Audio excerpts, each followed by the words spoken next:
Welcome back to our journey through the magical world of Harry Potter. Last time, Harry had just finished his incredible first year at Hogwarts. But as we know, every summer means a return to the Dursleys, and this one was worse than ever. Harry's summer at the Dursleys' house was dreadful. He hadn't received a single letter from his best friends, Ron or Hermione, and had no news from the wizarding world. It was as if it had all been a dream.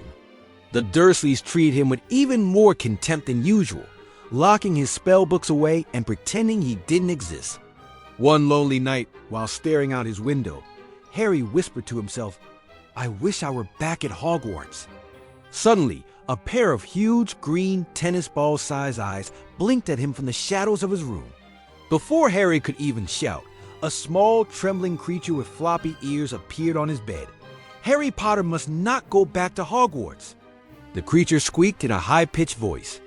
"I am Dobby, sir, and Dobby has come to warn you." Harry was stunned. "A house elf?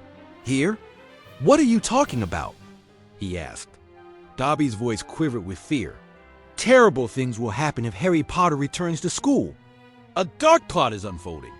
Harry tried to reason with the frantic elf, but Dobby was inconsolable, sobbing and even punishing himself for revealing too much. He insisted that Harry was in grave danger and that Hogwarts was no longer safe. "But I have to go back," Harry pleaded. "Hogwarts is my home." Dobby just shook his head sadly. "Then Harry Potter is in grave danger. Dobby has warned you." With a loud crack, the house elf vanished, leaving behind a mess that brought a furious Uncle Vernon storming into the room.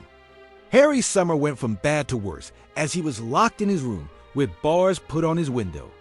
Days turned into a week, and Harry began to lose hope.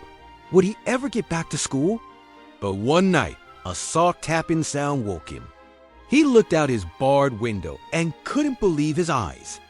Floating in midair was a turquoise car, and inside were Ron Weasley and his twin brothers Fred and George. "Come on, Harry. We're breaking you out," Ron shouted with a massive grin. With their help, Harry escaped the Dursleys' house and soared into the night sky. As they flew over the glittering lights of London, Harry laughed, truly happy for the first time all summer.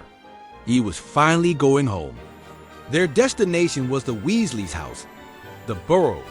It was a crooked, chaotic, and wonderfully magical place.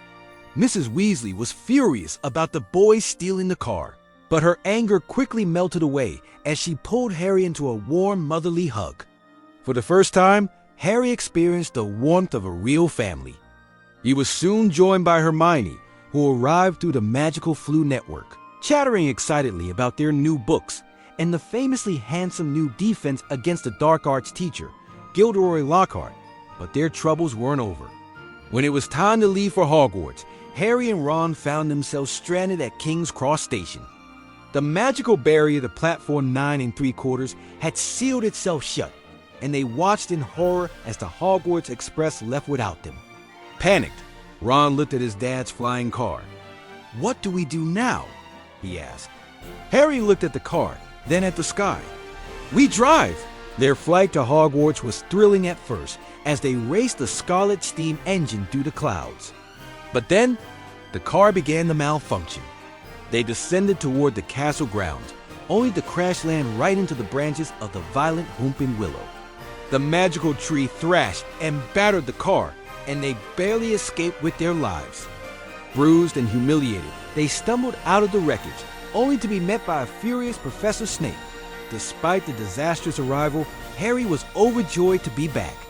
The Great Hall was just as he remembered, glowing with thousands of floating candles. But as the sorting ceremony ended, a chilling message appeared on the castle wall, written in what looked like blood. "The Chamber of Secrets has been opened. Enemies of the heir, beware." The cheerful chatter in the hall died instantly. The air grew cold with fear. Harry's heart sank. This was it. This was the danger Dobby had warned him about. As students were ushered back to their common rooms, a shaken Ron whispered, "What's the Chamber of Secrets?" Hermione, her eyes wide with a mixture of fear and fascination, explained, "It's an ancient legend. A hidden chamber built by Salazar Slytherin himself.